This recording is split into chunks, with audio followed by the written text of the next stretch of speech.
유튜브 쇼츠라는 것이 있습니다. 짧은 어떤 영상인데 어떤 한 드라마를 이렇게 소개하는 부분에 엄청 감동받은 것이 있어요. 여러분 보셨을 수도 있어요. 김혜수 씨가 중전으로 나옵니다. 이 김혜수 씨가 중전으로 평상복, 그냥 일반 서민들이 입는 옷을 입고서 그리고 길을 배회하고 있습니다. 근데 어느 한 곳에 이르렀을 때 시끄러워요. 엄청 시끄럽습니다. 다름 아니라 여종이 이미 맞았는지 그 바닥에 있고, 그리고 그곳에 주인이 있습니다.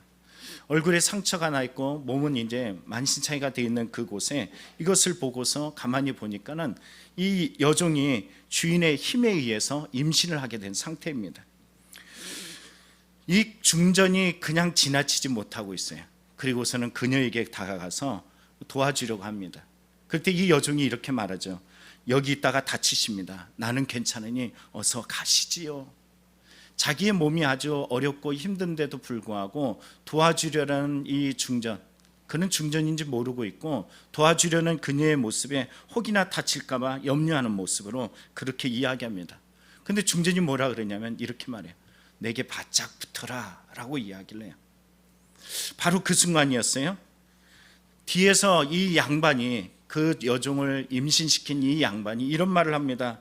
몸을 막 굴리는 계집이니 뱃속의 아이도 내 아이가 아닐지 모를세, 이렇게 이야기를 합니다. 매몰차게 이야기하는 그 말을 듣고 중전은 달려가서 양반의 싸대기를 후려 갈깁니다. 시원해 보입니다. 험악한 분위기로 바뀌었어요.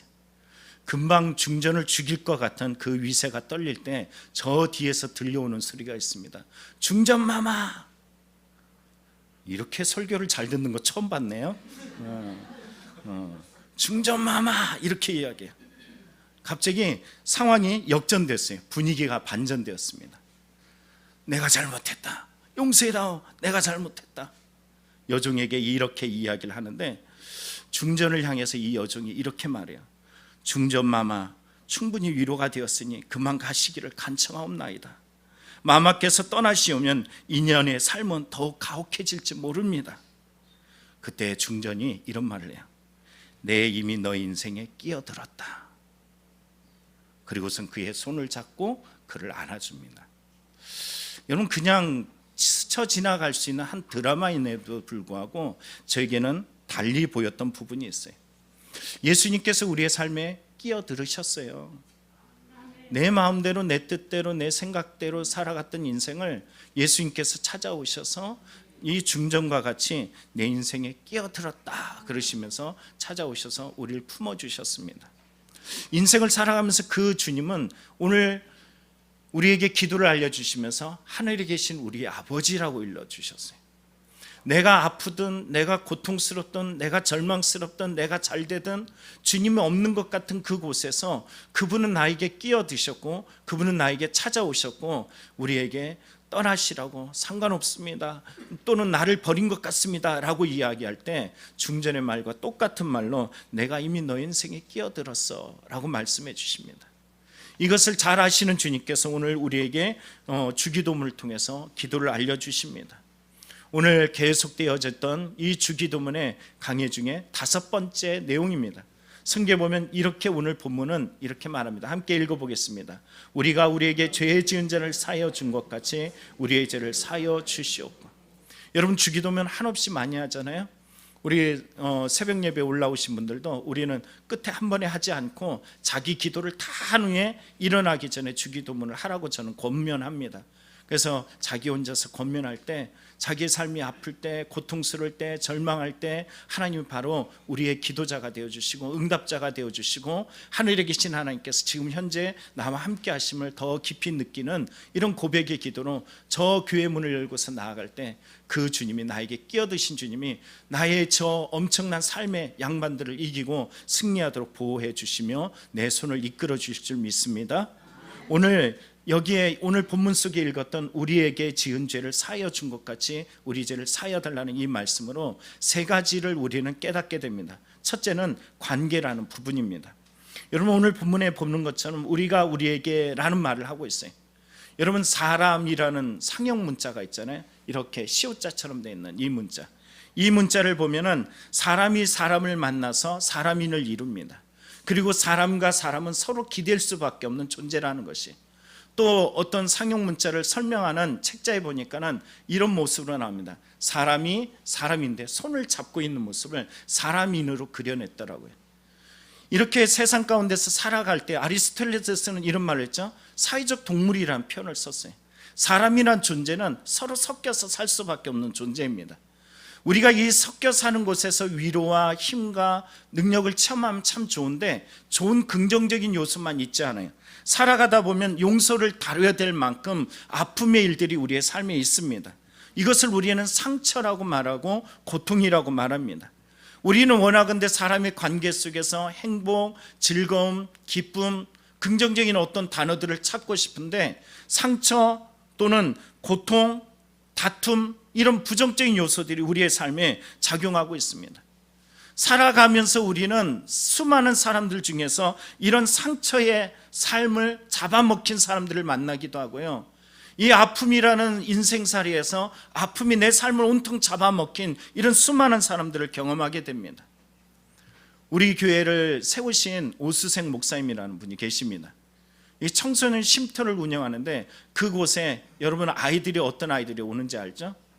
극히 우리가 말하는 문제 아들이 와요. 근데 그분은 이렇게 말씀하셔요. 문제 아이는 없고 문제 부모만 있다라고 이야기해요. 여러분, 아이들과 부모들이 만났는데 이곳에서 아이들이 상처를 너무 많이 받아가지고 아이들이 집을 갖추라고 문제아로 전환되어지는 거예요. 여러분, 아이들의 문제점을 보면 실상 깊이 들여다보면 부모의 문제를 있습니다. 가족치료라는 상담 프로그램을 가서 여러분 가족치료를 받아보면 하나같이 관계 속에서 이런 상처와 고통과 문제를 양산해 나가는 것을 우리는 보게 됩니다. 관계를 통해서 성숙해 나가기도 하지만 관계를 통해서 미성숙해 나가기도 한다는 사실이에요. 그래서 우리는 관계라는 것을 참 중시해야 됩니다. 지인 중에 방문교사를 시작한 분이 있습니다. 그분이 방문교사를 하면서 어느 아파트 그 괜찮은 동네에 가게 됐어요. 그곳에 가게 되면서 처음 가는 학습교사로 가다 보니까는 선물을 싸가지고 그곳을 방문했다라고 이야기해요. 근데 이것을 딱 주니까는 여러분 어때요? 선물을 이렇게 딱 받으면, 작든 크든 받으면 어때요? 좋죠. 여러분들은 참 다행인 거예요. 근데 그곳의 아이들은 주면 주나 보다 주든 안 주든 전혀 별 반응이 없어요. 그래서 와가지고 다른 데도 그러냐 그랬더니 안 그런다는 거예요. 여러분처럼 선물을 별것 아닌 것 같지만 그 정성스럽게 준비한 선물을 받는 아이들은 막 기뻐하고 좋아한다는 거예요. 대성이 중학생이든 고등학생이든, 여러분 심지어는 우리 어른 입장에서 여러분 별것 아닌 거 받아도 참 행복하고 즐겁잖아요. 왜요? 나를 생각해 주고 있잖아요. 내가 나를 위해서 어떤 특별한 것을 생각해 줬다는 그 자체가 너무 기쁘지 않습니까? 여러분 생각해 보면 이 소중한 마음이 소중하게 느껴지지 않는 이유가 뭔지 아세요? 가정사에 있습니다. 가족과의 관계 속에서 아버지가 어머니가 아이들이 원하는 것들을 무조건 다 주다 보니까는 선물에 대한, 그것에 대한 특별한 메리트가 없어요. 어떤 이유들, 감정들, 사랑의 마음들, 감사의 표현들이 사라져 버렸어요. 여러분 이것을 뭐라고 이야기할까요? 무엇을 받았는데 받았는지 모르고 감동할 수 없는 이것을 우리는 병들었다라고 이야기합니다. 내가 뭔가를 받았는데, 선물을 정성스럽게 준비해서 줬는데 이 선물에 대한 소중함을 전혀 알지 못하는 관계는 병든 관계입니다. 제가 알고 있는 지인 중에 통장으로 일하시는 분이 계세요. 그분이 이런 말을 합니다. 받다 보니까 그게 권리인 줄 아나 보다고. 술 먹으면 와가지고 왜 나는 안 주냐라고 승질 부리는 모습을 보면서 엄청 속상해하며 내던졌던 그 말이 뇌리에 지금도 아직도 울리고 있습니다. 실험 영상이라는 거 있는데, 미국에서 했던 이 실험 영상을 보니까요, 노숙자들 다 그렇지 않다는 거 아는데 노숙자에게 어느 사람이 돈을 줬어요. 그가 선한 일을 하는 것을 보고서 돈을 줬더니 그 사람이 그 받은 돈을 가지고 어떤 것을 하냐면 마트로 가는 거예요. 마트로 가가지고 그걸 다 사요. 많이 사. 그리고서는 그걸 가지고 어디로 가는지 몰래 숨어가지고 졸졸졸 쫓아갔더니 노숙자들이 잔뜩 있는 곳에 가지고 자기가 그 빵을 다 나눠주더라고요.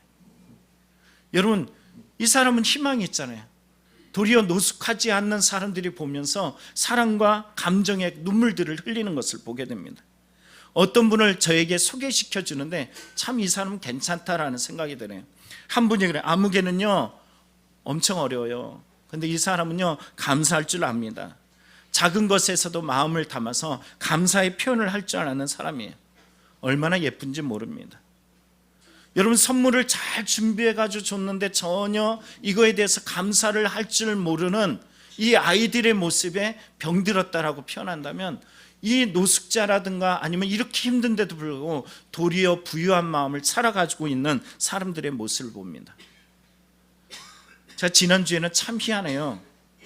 저는 참 이상한 일이 있어요. 제가 돈이 없어가지고 돈이 좀 있었으면 좋겠어 하면은 참 이상해요. 제가 그냥 말로 던졌거든요. 돈이 조금만 더 있으면 좋겠어. 그러면은 하나님은 원하면 주셔요. 저는 항상 생각하는 것이 있어요. 제가 원하는 것에 대해서 하나님이 필요하다라고 생각하면은 공급해 주셔요. 근데 주세요 주세요 그래도 이게 안 필요하면은 안 줘요. 근데 지나가면서 하나님 줬으면 좋겠어요 그러면은 줘요. 신기하죠? 왜요? 누구 마음이기 때문에? 막 졸린다고 주는 것만은 아닙니다. 근데 제가 만난 사람 중에 딱 한 번 본 목사님이 계세요. 딱 한 번 본 목사님이 갑자기 문자가 왔어요. 목사님, 통장에 돈 넣었어요. 그래요. 신기하잖아요. 자기들은 안 받았으니까 별로 안 신기하는데 저는 되게 신기하거든요. 여러분들은 안 받아서 모르잖아요. 근데 이 기도한 거하고 딱 맞춰서 주셨어요. 그래서 저는 왜 그분이 보냈는데 안 받으려고 그랬어요. 왜 안 받냐면 저보다 생활이 어렵다는 걸 알아요. 그분은 저보다 조금 나이가 많아요. 조금 많고 혼자 사세요. 어렵다는 걸 알기 때문에 안 받으려고 그러는데 이분이 기도하는데 목사님을 주라고 하나님이 말씀하는 것 같았어요. 그래서 드리는 거예요. 그런데 제가 그분의 형편을 아니까 안 받으려고 제가 버둥버둥 거는데 화낼 것 같더라고요. 그래서 말씀드렸어요. 그러면 알겠습니다. 그랬더니 그분이 말씀하시는 가운데 이런 말씀하셔요. 목사님을 통해서 하시고자 하는 일이 있으실 거예요 라고 얘기를 하더라고요. 여러분, 그래서 네 곳에 흘려보냈습니다. 네 곳에 흘려보냈는데 이 노곳에 불렸는데 그곳에서 지금 아직도 시냇물이 흐르고, 그리고 할머니하고 아빠하고 엄마하고 누나하고 이렇게 살아가는 그 가정에, 이 제가 시골에 있는 이 곳에다 보냈는데 그곳에 한 아이가 제가 보낸 것에 대해서 뭐라고 하는지 아세요? 이렇게 말합니다. 아직도 그곳은 나무를 뗍니다. 놀랍죠? 근데 그 아이가 이렇게 말해요. 언제나 하나님의 은혜가 따르시기를 전 목사를 위해서 간절히 기도하겠습니다. 여러분, 마음이 얼마나 따뜻해지는지 몰라요. 이 아이는 저에게 기도를 한대요. 제가 언젠가 밥을 사준 적이 있는데 너 나 기억하니? 그랬더니 그럼요, 목사님이 밥을 사주셨는데 어떻게 잊어버려요. 여러분, 이 관계 속에서 뭘 보게 됩니까? 가난함? 없음? 비참한 인생? 전혀 몰라요. 저는 그 아이의 이 모습을 보면서 하나님께서 저 아이에게는 이미 부유함을 주셨다라는 것을 알게 되었어요. 저는 그 목사님, 저보다 약하고 가난하고 힘듦에도 불구하고 그 목사님을 보면서 제가 뭘 느꼈냐면, 난 저 목사님에게 사랑의 빚을 졌어. 나를 위해서 쓰라고 얘기하지만 나를 위해서 쓸 수 없고 도리어 나누는 일들로 사용하셨습니다. 오늘 성경에 보면 죄라는 단어가 나와요. 죄라는 단어. 이 죄라는 단어가 뭔지 아세요? 부채, 빚, 이런 뜻을 가지고 있습니다. 여러분, 그 목사님으로부터 사랑의 빚을 받았어요. 아이에게 제가 얼마 되지 않는 돈을 보내줬지만 그 아이가 감사할 줄 알고 저를 위해서 은혜로 기도하겠다고, 충만하겠다고, 오늘 예배드리는 이 시간은 그 아이의 기도가 함께 어우러져서 지금 예배드리고 있는 거예요. 여러분, 이 순간에 이 아이가 가지고 있는 이 부유함 다른 것이 아닙니다. 이 아이를 보면서 사랑의 빚을 졌구나. 저 가난한 목사님을 통해서 내가 사랑의 빛을 줬구나, 이것을 알게 되는 것이. 마태복음 18장 23절부터 35절에 보면은 1만 달란트의 빚진 자의 모습, 다시 말하면 탕감을 결국 받게 된 한 종에 대한 이야기가 나옵니다. 임금에게 1만 달란트라는 어마어마한 돈을 탕감을 받았어요. 그런데 가다가 어떤 짓을 하면은 가다가 이 100데나리온을 빚진 자를 발견하게 되었어요. 그런데 성경은 그가 어떤 짓을 하는지 이렇게 설명하고 있습니다. 그 종이 나가서, 자, 1만 달란트를 탕감받은 그 종이 나가서 자기에게 100데나리온 빚진 동료 한 사람을 만나 붙들어 목을 잡고 이르되 빚을 갚으라 하매 그 동료가 엎드려 간구하여 이르되 나에게 참아 주소서 갚으리다 하되 허락하지 아니하고 이에 가서 그가 빚을 갚도록 옥에 가두거늘. 어떻게 했다고요? 옥에 가뒀대요. 여러분, 이 사람이 무엇을 받았다고요? 100달란트를 탕감받았어요. 100달란트가 어느 정도인지 여러분 라이프 성경 사전에 보면 이렇게 말합니다. 헬라에서 은 1달란트는 6천 드라크마. 여러분, 드라크마라는 말은 데나리온하고 같은 의미로 쓰여져요. 그러니까 6천 데나리온이에요. 아까 얼마 빚졌다 그랬어요? 100데나리온. 그런데 6천 드라크마 얼마라고요? 6천 데나리온. 상상이 되나요? 그러니까 6천 곱하기 100을 하면은 자기가 탕감받은 금액이 나오는 거예요. 상상할 수 있어요, 없어요? 그것도 은일 경우입니다. 여기다가 이게 달란트가 금이라고 한다면은 이 15배의 가치가 있습니다. 당시 헬라에, 그러니까 한 나라가 정복을 하고 피정복 국가가 되었을 때 그들이 나라에다가 세금을 바칠 때 400달란트를 바쳤대요. 여러분, 그 정도면 어느 정도인지 알겠죠? 한 나라가 움직임에 있어서 그 총 1년 생산량의 4분의 1 정도 되는 양이에요. 갚을 수 있는 거예요? 못 갚을 수 있는 거예요? 전혀 불가능하다라는 거예요. 그런데 이것을 탕감받았어요. 탕감받았다면 여러분 어떻게 해야 될까요?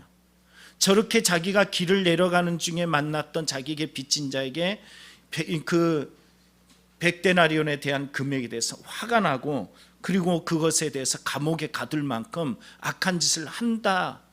이게 정말로 상상할 수 있는 행동일까요?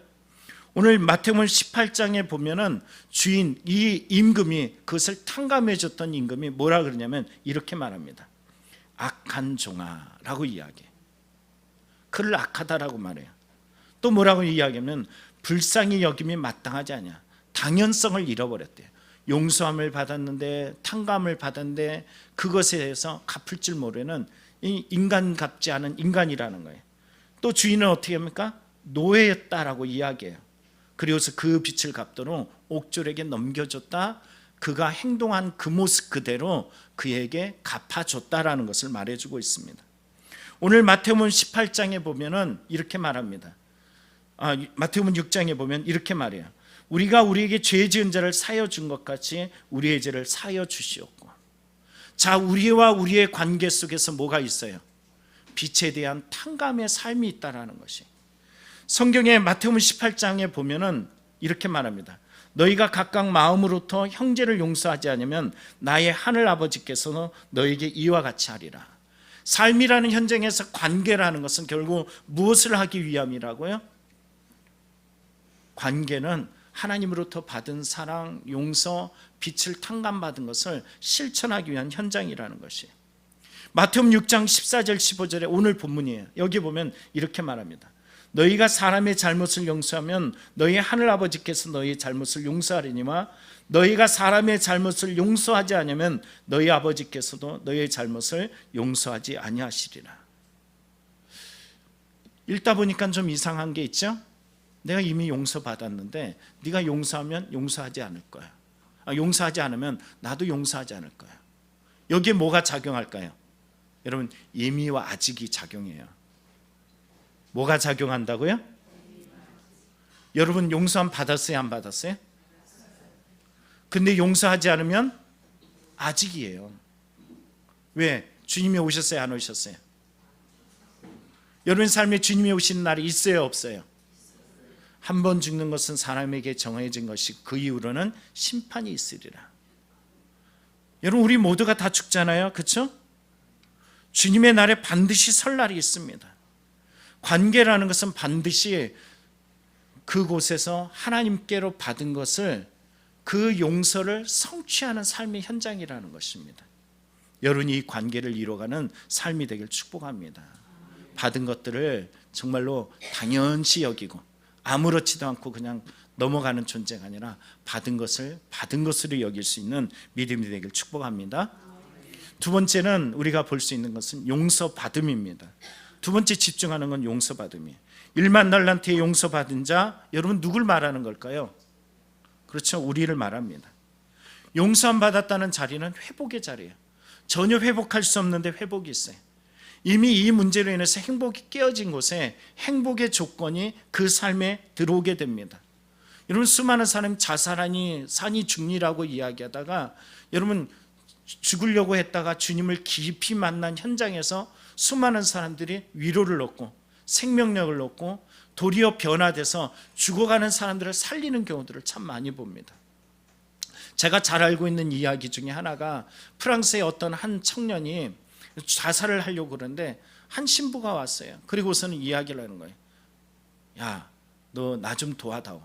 너 어차피 죽을 거면 나 좀 도와다오. 그러면서 이 사람과 함께 관계성을 쌓게 됐어요. 그리고서는 그에게 일을 시킵니다. 그 사람이 일을 돕다 보니까는 결국은 자기가 살아갈 의미들을 깨닫게 되었어요. 그 사람이 정말로 유명한 프랑스의 한 그 자선단체에 지금은 사무장이 된 사람입니다. 여러분 자기가 중리산이라고 이야기할 때 삶에 대해서 어느 날 찾아와 가지고 그 얘기했던 말, 여러분 이 신부가 가서 했던 말은 다름 아니에요. 너 변화되지, 죽으면 안 돼, 막 이게 없어요. 그냥 그는 그를 위해서 그냥 너가 필요해. 우리 옆 사람이 한번 인사하겠으면, 하나님은 당신이 필요하대.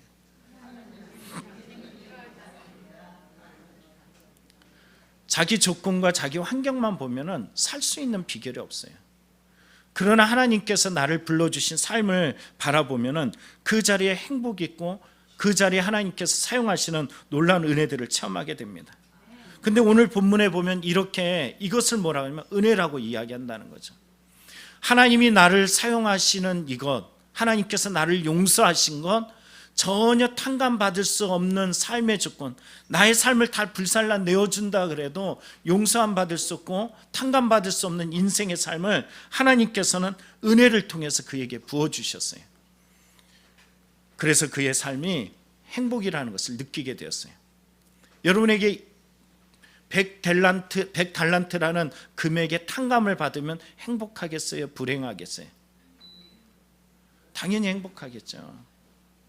근데 오늘 성경 속에 앞서 봤던 내용을 보면은 100달란트를 탕감받은 사람이 길을 가다가 100데나리온을 만난 그 사람을 만났을 때 여러분 성경에서 행복했겠어요? 행복하지 않았겠어요? 왜 행복하지 않았을까요? 조금 전에 어떻게 했다고요? 행복했어요. 왜? 상상할 수 없는 빛을 탕감받았기 때문이에요. 여러분 이 100데나리온 빚진 자의 모습에 그가 빚을 갚지 못했을 때 어떤 행동을 하냐면 감옥에 가둬요, 때려요. 그 심히 슬퍼 이를 갈미 있단 말이에요. 그만큼 자기가 할 수 없음에도 억울하고 화가 나고 그리고 비참해지는 자기 인생이라는 나락의 슬픔의 나락에 빠져가지고 비가 날 수밖에 없는 상황이에요. 근데 여기서 건짐을 받아서 우린 이걸 뭐라 그러냐면 구원받았다라고 이야기해요. 구원받은 존재가 길을 가다 누굴 만났다고요? 자기에게 빚진 자를 만났어요. 근데 그 금액이 서로 비교하면은 비교조차도 불가능한 금액이에요. 고작 100데나리온이에요. 1달란트만 해도 6,000데나리온이라고 그랬잖아요. 그런데 이렇게 탕감받는데 그 사람을 만나보자마자 이 삶이 어떻게 됐다고요? 불행해졌어요. 왜? 어디다 주목하기 때문에? 여러분 어디다 주목할 때요? 여러분의 삶을 여러분 왜 불행할 때 보면 어디에다 주목하고 있어요? 여러분 하나님 앞에 우리가 받은 것을 생각하면은 지금이란 삶이라는 것 고작 뭐 100데나리온 하면서 우리는 간과하고 지나갈 수 있는 충분한 100달란트라는 금액이 있음에도 불구하고 우리는 이것을 그런 계산을 하지 않아요. 이것을 우리는 다른 말로 표현하기를 은혜를 잃어버렸다라고 이야기해요. 은혜를 잃어버린 자는 무엇에 집중하게 됩니까? 오늘 내 삶의 현장에서 100데나리온 빚진 자에게 우리는 마음을 빼앗겨요. 제가 말은 하고 있지만 쉬워요, 어려워요? 아니면 엄청 어려워요? 여러분의 인생에서 100데나리온 빚진 자를 만날 때 마음 그 사람에게 그래 괜찮아, 나도 용서해 줄게, 나도 널 탕감해 줄게, 쉬워요, 어려워요? 그럼 우리에게 필요한 것은 뭘까요? 은혜라는 것입니다. 은혜라는 것은 그냥 쉽게 주어지는 것만은 아니에요. 이미 하나님께서 나에게 아무렇지 않게 주어졌지만 내가 행동하기 위해서는 은혜가 나의 삶의 실체가 되고 100데나리온을 만났을 때도 이 은혜가 작용할 때 은혜가 되는 것입니다. 지인이 선물을 줬는데 당연한 것으로 받는 것은 병들었다라고 이야기한다면 받은 것에 대해서 반응하지 못하는 나의 신앙 또한 병들었다라는 사실입니다. 용서함의 자리에서 용서할 수 없을 때 우리의 삶에는 병든 신앙, 100데나리온을 향한 이런 마음들이 우리의 삶에 작용하기 때문에 어려운 것이에요.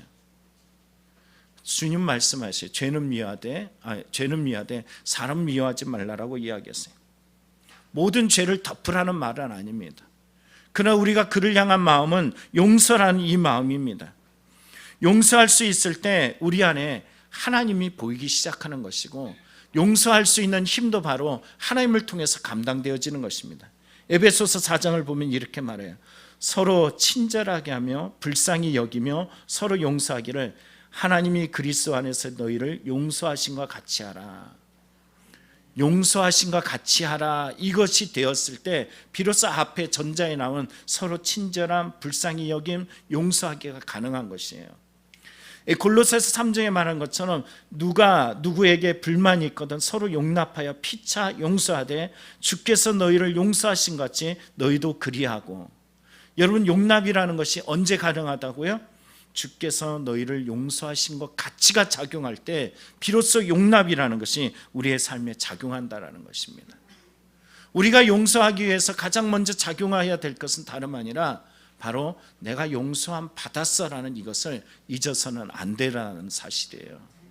예수 그리스도의 사람들은 죽을 수밖에 없는 존재임에도 불구하고 하나님께서 당신의 아들을 이 땅에 보내셔서 성경에 요한복음 로마서 5장 8절에 말한 것처럼 우리가 아직 죄인 되었을 때, 자, 이 말을 오늘 본문에 조금 전에 읽었던 내용으로 본다면은 100달란트를 빚진 자의 탕감받을 수 없는 그 조건에서 그분이 오셔서 우리를 용서하신 은혜라는 사실입니다. 여러분 이 은혜가 우리의 삶에 작용하기를 간절히 축원합니다.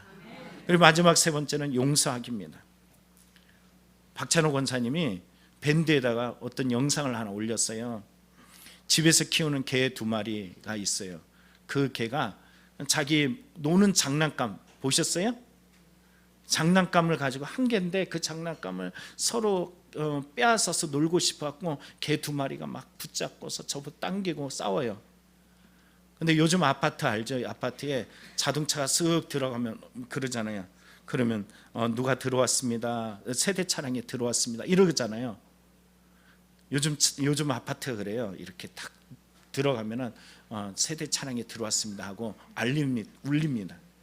이 개 2마리가 서로 막 싸우다가 갑자기 그 소리가 들리니까는 갖고 놀던 이 싸움의 원인이었고 서로가 미워하고 서로 뺏으려고 했던 이 장난감을 던져버려요. 관심조차 가지지 않습니다. 여러분 우리의 삶을 가만히 보세요. 산이 죽니라고 이야기할 때 여러분 죽음 앞에 딱 놓인다면 주인이 정말로 세대주인, 우리의 인생에 세대주 하니까 우리 권사님 생각나네. 남편한테 맨날 세대주 그랬고 생각나네요. 네. 이 세대주이신 하나님이 우리의 삶에 딱 들어와 보십시오. 그러면 어떻게 될까요? 중리, 산이 이 모든 것들이 어떻게 될까요? 아무것도 아니에요. 관심사에서 아예 멀어져요. 별것이 아닙니다. 어릴 때 제가 우리 시영이가 어린이집을 다녔는데 신일 유치원이라는 곳이 있어요. 어린이집. 그 앞에 바로 놀이터가 있어요. 신일초등학교 앞에. 그곳에서 먼저 도착해서 아이를 기다리는데 아이들이 둘이가 땅 따먹기를 하고 있었어요. 제가 우리 성도님들 제가 몇 번 해서 기억나는 분이 있을 겁니다. 땅 따먹기를 하는데 아이들은 욕심이 나면은 우겨대요. 그렇죠. 한 번, 두 번, 세 번 하면 이렇게 줄거 갖고 땅의 영역을 막 넓혀 가잖아요. 그런데 한 번, 두 번, 세 번 하는데 이게 죽은 건데 금에 닿니 안 닿니 이거 하지 않고 계속 살아났다가 막 둘이서 막 싸워. 근데 저기 뒤에서 갑자기 엄마가 막 오더니 아무개야 그랬더니 싸우다 말고 딱 던져버리고 가더라고요. 이게 인생이에요. 삶이라는 것이 이렇습니다.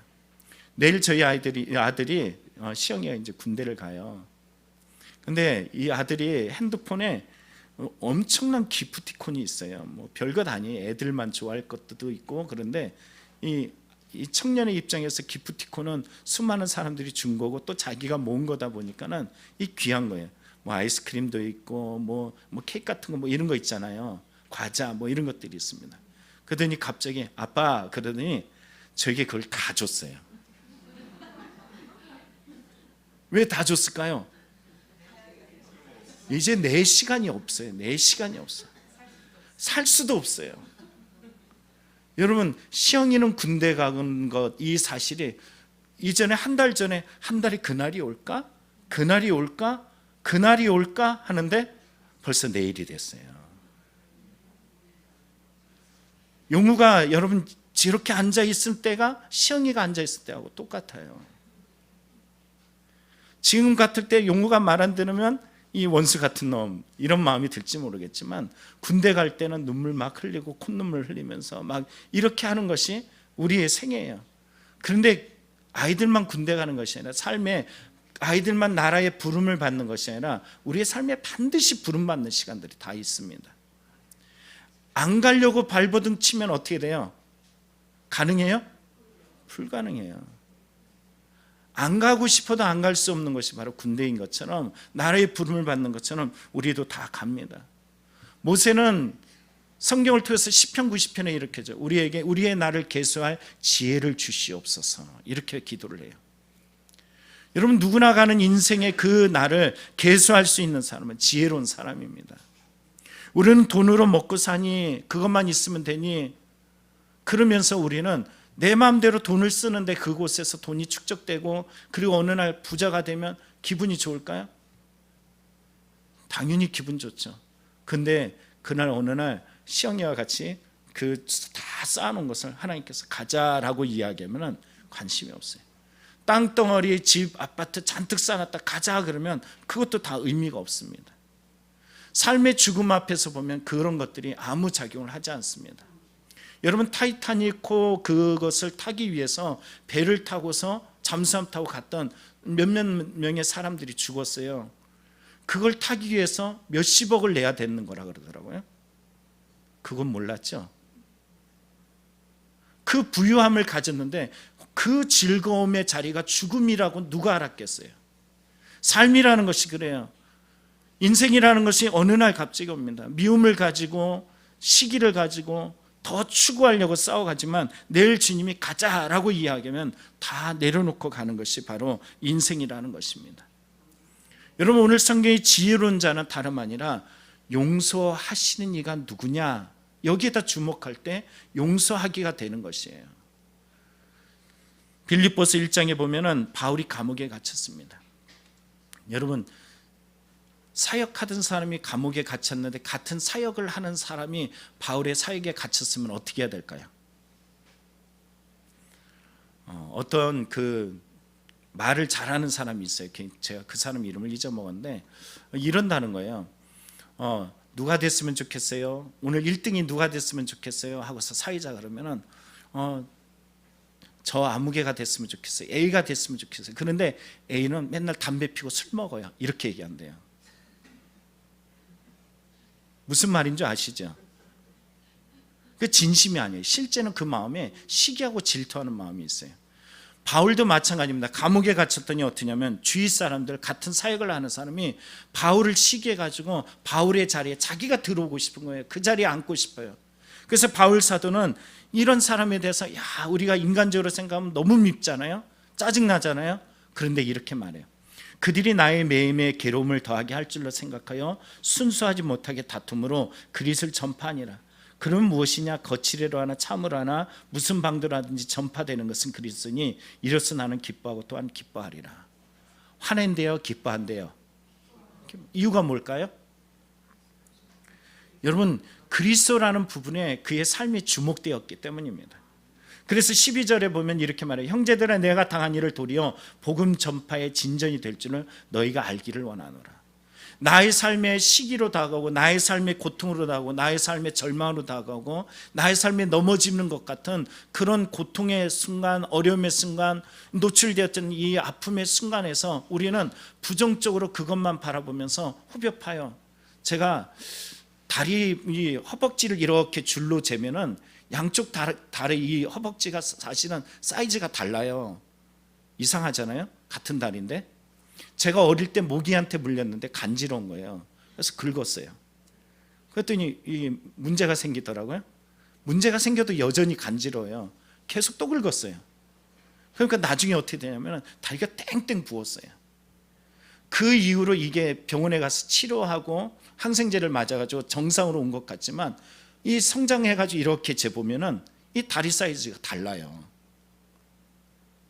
우리의 삶이라는 상처, 어떤 부정적인 어떤 요소가 작용할 때 우리는 하나님께서 나에게 주신 은혜들을 생각해보다는 모기에 물린 것처럼 그곳에만 계속 긁어요. 긁으면 마음이 좀 시원해질 것 같아요. 좋아질 것 같아요. 그런데 그러지 않습니다.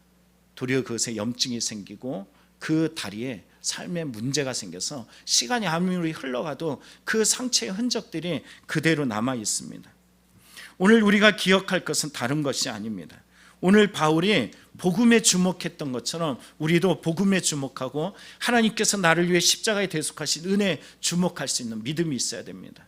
이것을 뭐라 그러면 겸손해야지 가능하다라는 거예요. 다른 말로 이야기하면 용서라는 마음은 겸손해야지 용서할 수 있다라는 것입니다.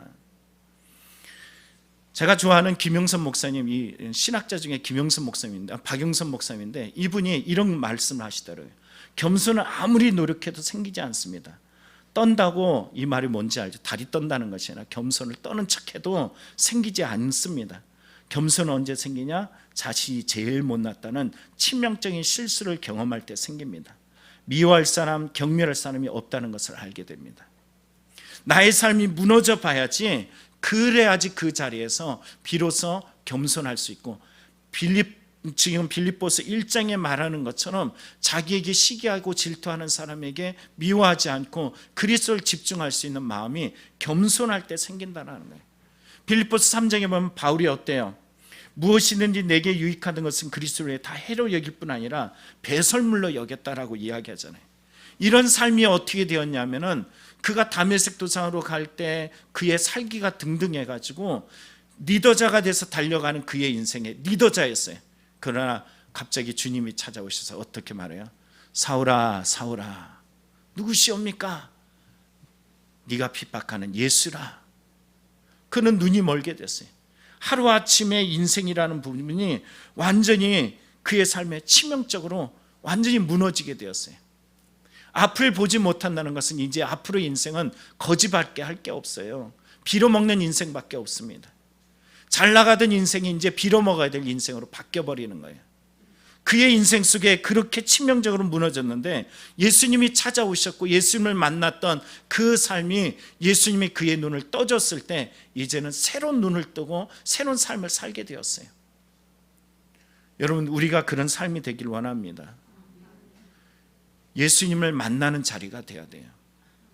내가 용서할 수 없고 내가 좌절되어지고 내가 화가 나고 내가 불만되어지는 모든 자리, 여러분 저에게는 없어요? 저에게도 있단 말이에요. 그것 때문에 마음이 아프지 않아요? 아프단 말이에요. 그러나 그 자리가 어떤 자리냐면 사울아 사울아 하고 불러주는 자리예요. 그 자리가 어떤 자리냐면은 100달란트의 빚짐 받고 내려가는데 100데나리온을 탕감받은 그 사람을 만나는 현장이 바로 그 자리라는 것이에요.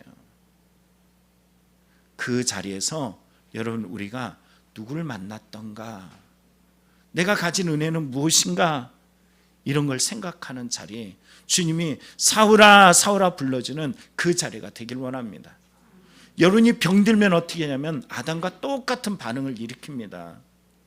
아담아 아담아 그럴 때 도리어 세월의 뒤에 나무에 숨어버리고, 나무 아마도 난 아닐 거야 라는 자기 확신에 나무에 숨어버리기도 하고, 돈이라는 나무 뒤에 숨고 바쁘다는 핑계 나무 뒤에 숨습니다. 그러나 바로 그때가 기회예요. 주님, 제가 여기 있습니다. 따라해 보시기 바랍니다. 주님, 제가 여기 있습니다. 바로 그곳에 주님이 만나면 내가 용서하는 것이 아니에요. 주님이 용서할 수 있는 힘을 부여해 주실 줄 믿습니다. 말씀 마칩니다. 우리는 주님께 빚을 졌어요. 십자가의 빚을 졌습니다. 이 땅에 살아가면서 주님이 나에게 용서해 주신 100달란트의 탕감받은 은혜가 무엇인지, 이 사랑의 빚을 안다면 우리는 이 땅에서 어떤 말을 하고 또 고통과 괴로움과 문제에서 어떤 행동을 할 것인지 분명한 답이 나올 것입니다. 여러분, 스스로 질문해 보시기 바랍니다. 내가 용서해야 될 사람은 누구일까? 나는 그 사람을 어떻게 용서할 것인가? 여러분, 오늘 주기도문을 할 때마다 이것을 되뇌이면서 온전하게 기도하는 믿음의 성도가 되기를 간절히 축원합니다. 기도하겠습니다.